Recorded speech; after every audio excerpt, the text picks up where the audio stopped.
Hello friends, YouTube की digital class में आपका स्वागत है। मैं डॉक्टर सुशील मित्रा। एजुकेशन सब्जेक्ट है। यूजीसी नेट द्वारा हर वर्ष इसकी परीक्षा आयोजित होती है और बहुत इम्पोर्टेंट सब्जेक्ट है एजुकेशन शिक्षा शास्त्र।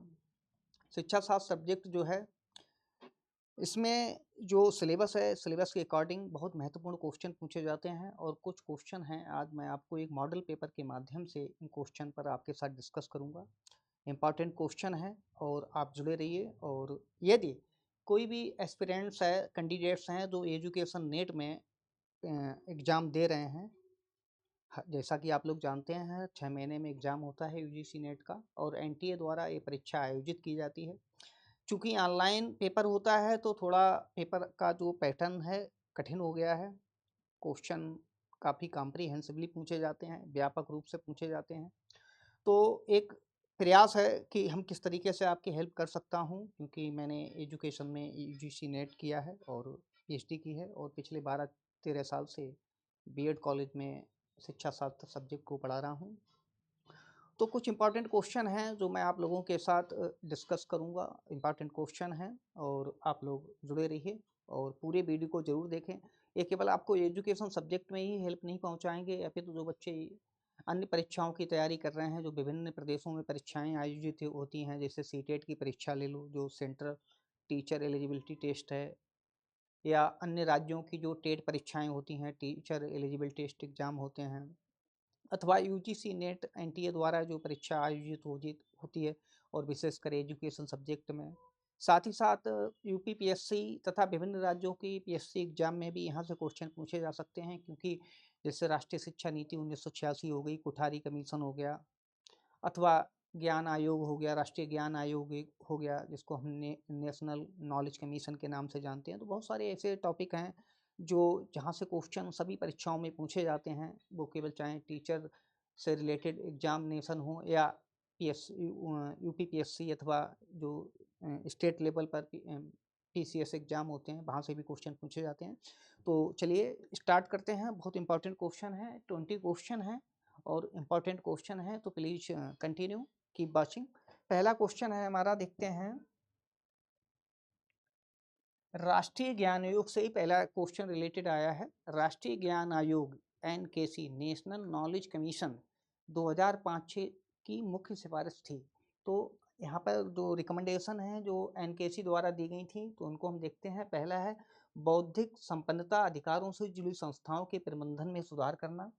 ऑप्शन बी विज्ञान एवं प्रौद्योगिकी प्रयोगशालाओं में ज्ञान सर्जन को बढ़ावा देना। ऑप्शन सी कृषि और उद्योग में ज्ञान अनुप्रयोगों को बढ़ावा देना। ऑप्शन डी उपरोक्त सभी। तो जब हम देखते हैं तो जो राष्ट्रीय ज्ञान आयोग का गठन हुआ था, ये 2005-6 में हुआ था। तो इसका जो गठन हुआ था वो जून 2005 में हुआ था। उसमें केंद्र में कांग्रेस की सरकार थी और डॉक्टर मनमोहन सिंह प्रधानमंत्री थे। तो राष्ट्रीय ज्ञान आयोग का जो गठन हुआ था, तो उसमें जब हम इसका अध्ययन करते हैं तो पाते हैं उपरोक्त सभी विषयों पर ज्ञान आयोग ने अपनी संतुतियां, या जिनको हम अंग्रेजी में रिकमेंडेशन कहते हैं, प्रस्तुत की थी। तो इसका आंसर जो होगा वो डी राइट होगा। नेक्स्ट क्वेश्चन देखते हैं। एनकेसी राष्ट्रीय ज्ञान आयोग के अध्यक्ष थे।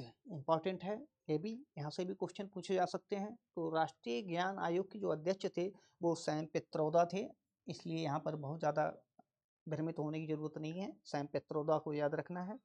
क्वेश्चन नंबर 3 है, एनकेसी राष्ट्रीय ज्ञान आयोग का गठन हुआ था 13 जून 2005 को, 23 जून 2005 को, 10 फरवरी 2006 को और 6 फरवरी 2006 को। तो ये फैक्चुअल क्वेश्चन है, डेट पर रिलेटेड है, तो ध्यान रखना है 13 जून 2005 को ज्ञान आयोग का गठन हुआ था और इसके अध्यक्ष थे वो सैम पित्रोदा थे। ये भी हमें ध्यान में रखना है। नेक्स्ट क्वेश्चन है, एनईपी 1986 में निम्नलिखित में कौन सी एक सिफारिश नहीं की थी? बहुत इंपॉर्टेंट क्वेश्चन है। ऑपरेशन ब्लैक बोर्ड, नवोदय विद्यालयों की स्थापना, शिक्षा मंत्रालय को बदलकर मानव संसाधन मंत्रालय का गठन करना और डाइट्स की स्थापना करना, जो जिला शिक्षण प्रशिक्षण केंद्र होते हैं। तो जब हम देखते हैं एनईपी 1986, जो कोठारी आयोग ने रिकमेंड किया था कि भारत में एक शिक्षा नीति की आवश्यकता है और एक शिक्षा नीति का गठन किया जाए, तो 1986 में प्रधानमंत्री राजीव गांधी के कार्यकाल में राष्ट्रीय शिक्षा नीति 1986 का गठन किया गया था और ये भारत की पहली शिक्षा नीति थी जिसने शिक्षा के सभी पक्षों पर अपनी कार्य योजनाएं प्रस्तुत की थी। तो इन कार्य योजनाओं में हम देखते हैं ऑपरेशन ब्लैक बोर्ड चलाया गया था, और ऑपरेशन ब्लैक बोर्ड के अंतर्गत ये कहा गया था कि प्रत्येक प्राथमिक स्कूल में कम से कम 2 शिक्षक और 2 कमरे तथा लाइब्रेरी तथा अन्य जो संसाधन होते हैं शिक्षा से रिलेटेड वो होने चाहिए। तो ऑपरेशन ब्लैक बोर्ड एक रिकमेंडेशन थी। दूसरा था नवोदय विद्यालयों की स्थापना भी रिकमेंडेशन थी। राजीव गांधी ने कहा था कि प्रबुद्ध ग्रामीण छात्रों के लिए नवोदय विद्यालय की स्थापना की जाए। तीसरा, शिक्षा मंत्रालय को बदलकर मानव संसाधन मंत्रालय का गठन। तो साथियों, ये ध्यान में रखना है, ये राजीव गांधी जब प्रधानमंत्री थे उसी समय ये काम हुआ था, लेकिन ये राष्ट्रीय शिक्षा नीति 1986 में ये काम नहीं हुआ था, ये काम 1985 में हुआ था। तो ध्यान में रखना है, 1985 में मानव संसाधन मंत्रालय का गठन किया गया था। मानव संसाधन मंत्रालय का गठन 1985 में किया था प्रधानमंत्री राजीव गांधी ने। और ये भी हमें ध्यान में रखना है कि राष्ट्रीय शिक्षा नीति जो जिसकी शुरुआत हुई थी वो 1986 में हुई थी। तो इसलिए इसका जो आंसर सही होगा वो सी सही होगा। शिक्षा मंत्रालय को बदलकर मानव संसाधन मंत्रालय का गठन 1985 में हुआ था, और पुनः वर्तमान समय में प्रधानमंत्री नरेंद्र मोदी ने मानव संसाधन मंत्रालय को बदलकर फिर उसे एक बार पुनः शिक्षा मंत्रालय में बदल दिया है। तो ये भी हमें ध्यान में रखना है। नेक्स्ट क्वेश्चन है, यूजीसी को संवैधानिक दर्जा मिला है। ये भी बहुत इंपॉर्टेंट है। देखिए, यूजीसी का जो था, पहले यूजीसी का जो था सार्जेंट योजना आई थी 1944 में। इसका अगर हम इतिहास देखें तो सार्जेंट प्लान में यूजीसी जो थी एक काउंसिल थी, ये कमीशन नहीं था। फिर राधा कृष्णन आयोग आया 1948 में। तो 1948 में राधा कृष्णन कमीशन ने कहा था कि भारत में यूजीसी का गठन किया जाए। तो एक रिकमेंडेशन यूजीसी का जो था वो राधा कृष्णन आयोग ने किया था। 1953 में प्रधानमंत्री जवाहरलाल नेहरू ने यूजीसी का गठन किया था 1953 में। और यूजीसी को जो संवैधानिक दर्जा मिला है वो 1956 में मिला है। तो ये यूजीसी का इतिहास है, हमें ध्यान में रखना है। तो उसका राइट आंसर होगा 1956। और ये भी आपको ध्यान में रखना है कि जो यूजीसी नेट के एग्जाम होते हैं उनमें जो हम आपको पैटर्न बता रहे हैं, इसी पैटर्न पे बहुत सारे क्वेश्चन आपको मिलेंगे। तो ध्यान में रखना है। इसलिए हमें जितना भी कंटेंट क्लियर करना है, तैयार करना है, तो उसे डीपली तैयार करना है, कंसेप्चुअली तैयार करना है, साथ ही साथ फैक्चुअली भी तैयार करना है। और साथ ही साथ ये भी हमें ध्यान में रखना है कि ये क्वेश्चन का जो तरीका है पूछे जाने का वो कंसेप्चुअली होने के साथ साथ पेडागॉजिकल एनालिसिस पर भी बेस्ड होता है। तो हमें कई तरीके से हमें इसे तैयार करना है। नेक्स्ट क्वेश्चन है हमारा, एनसीटी का पश्चिमी कार्यालय स्थित है। ये फैक्चुअल क्वेश्चन है, ध्यान में रखना है। यूजीसी का जो पश्चिमी कार्यालय वो भोपाल में है। नेक्स्ट क्वेश्चन है, राष्ट्रीय शिक्षा नीति 1986 की नीतियों का क्रियान्वयन प्रारंभ हुआ था। जैसा कि मैंने अभी बताया था आप लोगों को, पिछला क्वेश्चन मैंने डिस्कस किया था कि जो राष्ट्रीय शिक्षा नीति 1986 थी, ये मई 1986 में शुरू की गई थी। और उसका जो एग्जीक्यूशन था, ये एग्जीक्यूशन था, एक प्रोग्राम था। ये प्रोग्राम जो था 1987 से शुरू हुआ था। तो ध्यान में रखना है 1987 से। नेक्स्ट क्वेश्चन है, राम मूर्ति समिति का संबंध है। ये भी बहुत इंपॉर्टेंट क्वेश्चन है। प्राथमिक शिक्षा से, एनईपी 1986 की समीक्षा से, उच्चीकरण से, माध्यमिक शिक्षा से। तो हम जब देखते हैं राममूर्ति समिति का गठन जो था 1990 में हुआ था। और इस समिति का गठन जो हुआ था वो राष्ट्रीय शिक्षा नीति 1986 की समीक्षा के लिए किया गया था केंद्र सरकार के द्वारा। तो इसका जो राइट आंसर होगा वो बी होगा। नेक्स्ट क्वेश्चन है, निम्नलिखित कथनों में से सत्य कथन का चुनाव कीजिए। 4 विकल्प है हमारे पास। पहला विकल्प है, मूल्यों का सवाल मनुष्य ही उठाता है, इसका संबंध मानव के मानसिक जगत से होता है। बहुत इंपॉर्टेंट क्वेश्चन है, वैल्यू एजुकेशन से रिलेटेड क्वेश्चन है। और जैसा कि साथियों आप लोग जानते हैं, एजुकेशन नेट में वैल्यू एजुकेशन से भी बहुत सारे क्वेश्चन पूछे जाते हैं। तो मूल्यों का सवाल मनुष्य ही उठाता है, इसका संबंध मानव के मानसिक जगत से होता है। ऑप्शन बी, मूल्य का संबंध विज्ञान या परमात्मा से नहीं, मूल्य अनिवार्यता मानवीय होते हैं। मानव आचरण की कसौटी के आदर्श ही मूल्य हैं। और उपरोक्त कथन सही, सभी कथन सही है। तो देखिए, जब हम इनको देखते हैं बिंदुवार, मूल्यों का सवाल मनुष्य ही उठाता है, इसका संबंध मानव के मानसिक जगत से होता है। क्या सही है क्या गलत है, इसका निर्णय जो होता है प्रत्येक समाज अपनी संस्कृति, सभ्यता और अपने दर्शन के आधार पर करता है। तो पहला कथन बिल्कुल सत्य है। मूल्य का संबंध विज्ञान या परमात्मा से नहीं, मूल्य की अनिवार्यता मानवीय है। बिल्कुल राइट है, ये भी कथन सही है। आत्मा और परमात्मा, विभिन्न संस्कृतियां, विभिन्न दर्शन जो हैं अपने तरीके से ये आत्मा और परमात्मा के संदर्भ में कंसेप्ट डेवलप करते हैं, तो ये भी कथन सत्य प्रतीत होता है। मानव आचरण की कसौटी के आदर्श ही मूल्य हैं, बिल्कुल राइट बात है। देखो, मानव आचरण की कसौटी, मानव के जो करणीय अकरणीय कर्म हैं, जो करणीय कर्म होते हैं, जो धर्म दर्शन और संस्कृति के द्वारा निर्धारित किए गए हैं, जब हम उनका अनुपालन करते हैं, उनके हिसाब से अपना जीवन व्यतीत करते हैं, तो वही स्टैंडर्ड होते हैं, वही क्राइटेरिया बन जाते हैं और वही हमारे मानक बन जाते हैं, जिसके हिसाब से हम अपना जीवन यापन करते हैं। तो ध्यान में रखना है। तो उपरोक्त कथन सभी सही हैं, इसके ध्यान रखना है। क्वेश्चन नंबर 10 है, मूल्य परक शिक्षा के उद्देश्य होना चाहिए। ये भी वैल्यू एजुकेशन से रिलेटेड कंसेप्ट है। छात्रों को एक उत्तरदायी नागरिक बनाने के लिए प्रशिक्षित करना। ऑप्शन बी, राष्ट्रीय लाभों, समाजवाद, धर्मनिरपेक्षता, राष्ट्रीय एकता तथा लोकतंत्र को सही ढंग से बोध कराना। सभी धर्मों एवं संस्कृतियों के प्रति सम्मान का भाव बढ़ाना। उपरोक्त सभी।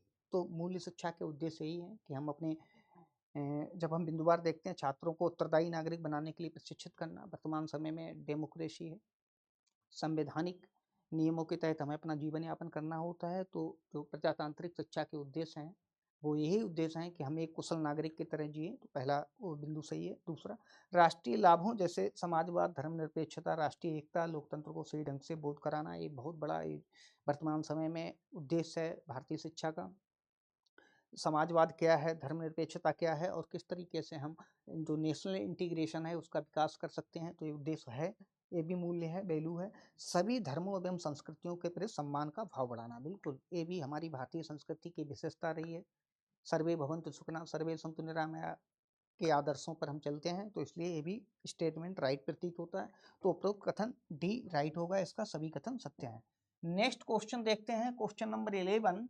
विद्यालय में अध्यापक द्वारा मूल्यों का विकास किया जा सकता है। ऑप्शन ए, सहयोग एवं सहकारिता की भावना का विकास करके, प्रकृति के प्रति प्रेम, मानव मात्र के प्रति प्रेम, ईश्वर के प्रति भक्ति भाव का विकास करके, श्रम के प्रति आदर भाव विकसित करके। उपरोक्त सभी। तो विद्यालय में अध्यापक द्वारा जब हम मूल्यों का विकास करते हैं, तो तीनों बिंदु हमें सही प्रतीत होते हैं कि सहयोग और सहकारिता, जो कोऑपरेशन होता है और असिस्टेंस होता है, इसके द्वारा ही हम समाज का निर्माण करते हैं। और जब तक हमारा जीवन चलता है, तब तक सहयोग और सहकारिता के आधार पर ही हम अपने जीवन का यापन करते हैं।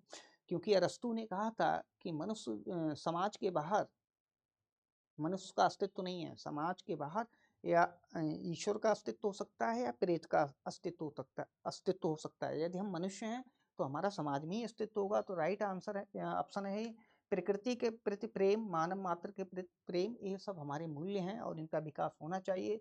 श्रम के प्रति आदरभाव विकसित करते, डिग्निटी ऑफ लेबर जो होता है, one of the most important crucial चीज़ है हमारे जीवन के लिए, कि जब हम श्रम के प्रति अपना आदर भाव व्यक्त कर लेते हैं, तो ये बिल्कुल मूल्य है। तो उपरोक्त सभी राइट आंसर होगा। नेक्स्ट क्वेश्चन है, निम्नलिखित में से कौन सा एक अच्छे शिक्षक का गुण नहीं है। पेडागोजी से रिलेटेड क्वेश्चन है। और जैसा कि मैं बता रहा था कि यूजीसी नेट में जो एजुकेशन सब्जेक्ट है, यहाँ से बहुत सारे ऐसे क्वेश्चन पूछे जाते हैं।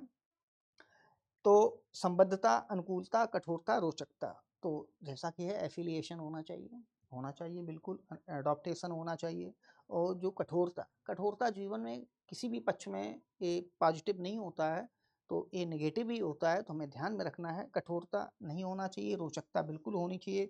क्योंकि शिक्षण जितना रुचिपूर्ण होगा, छात्र उसमें उतनी उनकी सहभागिता होगी, उनका इंगेजमेंट होगा और परिणाम बेहतर आएंगे। नेक्स्ट क्वेश्चन देखते हैं, वार्षिक विज्ञान प्रदर्शनी का आयोजन किया जाता है। इंपॉर्टेंट क्वेश्चन है। जो वार्षिक विज्ञान प्रदर्शनी का आयोजन होता है, तो हमेशा कीप इन माइंड, हमेशा ध्यान में रखें, एनसीईआरटी के द्वारा होता है। इसलिए इसमें ज़्यादा रटने की जरूरत नहीं है, कंफ्यूज होने की जरूरत नहीं है, एनसीईआरटी द्वारा होता है, प्रतिवर्ष होता है। द प्राइमरी टीचर का जो पत्रिका है का प्रकाशन कौन सा संस्थान करता है, तो यहाँ पर भी ध्यान में रखना है, प्राइमरी टीचर जो पत्रिका है इसका भी एनसीईआरटी द्वारा प्रकाशन किया जाता है। नेक्स्ट क्वेश्चन है, क्वेश्चन नंबर 15, प्रशासन का एक्स वाई सिद्धांत का प्रतिपादन किया था। बहुत इंपॉर्टेंट थ्योरी है, एक्स वाई थ्योरी जो थी ये डगलस मैकग्रेगर द्वारा दी गई थी प्रशासन के क्षेत्र में। तो ध्यान में रखना है, ऑप्शन बी। नेक्स्ट क्वेश्चन देखते हैं, क्वेश्चन नंबर 16, शिक्षा में आरक्षण नीति के माध्यम से निम्नलिखित में से किस संवैधानिक मूल्य का समर्थन मिलता है? ये भी बहुत इंपॉर्टेंट क्वेश्चन है। तो स्वतंत्रता, समानता, भ्रातृत्व, मानवता। तो जो आरक्षण नीति का जो इसका जो बेस है या इसके पीछे जो कंसेप्ट है, पृष्ठभूमि है, वो है समानता। तो ध्यान में रखना है, भारतीय डेमोक्रेसी में वर्तमान समय में जो आरक्षण नीति तैयार की गई है विद्वानों के द्वारा, वो समाज में जो पिछड़े लोग हैं, बैकवर्ड हैं, अनुसूचित जाति जनजाति से आते हैं, किन्हीं कारणों से पिछड़ गए हैं, तो उनको एक मुख्य धारा से जोड़ना है। तो उसका संबंध जो है वो समानता से है। नेक्स्ट क्वेश्चन, टोली शिक्षण की निम्नलिखित में से कौन सी एक विशेषता नहीं है? टोली शिक्षण जिसे हम टीम टीचिंग कहते हैं, जिसमें 2 या 2 से अधिक अध्यापक जो हैं किसी एक ही विषय पर क्लासरूम में जाके शिक्षण करते हैं, किसी विशेष कंसेप्ट पर छात्रों के साथ चर्चा करते हैं, बातचीत करते हैं। तो ये अवधारणा ध्यान में रखना है, यहाँ से 100% एक क्वेश्चन पूछा जाता है। टोली प्रविधि में 2 या 2 से अधिक शिक्षक भाग लेते हैं। तो जैसा कि मैंने बताया था, निश्चित रूप से 2 या 2 से अधिक लोग भाग लेते हैं। टोली शिक्षण सहकारिता पर आधारित है, बिल्कुल आधारित है। इस प्रविधि का प्रयोग शिक्षक व्यवहार में परिवर्तन लाने के लिए किया जाता है, तो नहीं, ध्यान में रखना।